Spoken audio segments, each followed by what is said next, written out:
Sadman, match সম্পর্কে কিছু বলো। ম্যাচ সম্পর্কে বলার কিছু নাই। এই যে ওখানে হাসিবুল তানভীর আছে, এজলাস তানভীর অলরেডি গোল একটা ছাইড়া দিছে। ওদিকে মনে করো যে আতিকে কি খেলতেছে বুঝতেছি না, পুরো ডিফেন্সে একদম লো বানাই দিছে। ঠিক আছে, এরকম ডিফেন্স বাংলাদেশে থাকলে ঠিক আছে নাম্বার 1 ডিফেন্স প্লেয়াররা আসবে না বাংলাদেশ।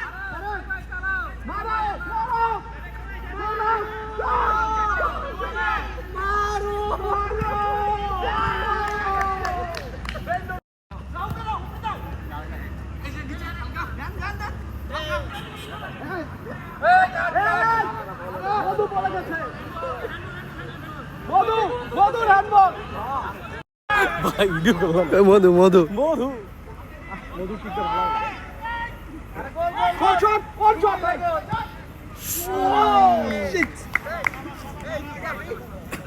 হোয়াট এ শট মধু, ব্যাড লাক। বল ফাটা নাই তো, বল ফাটা নাই তো,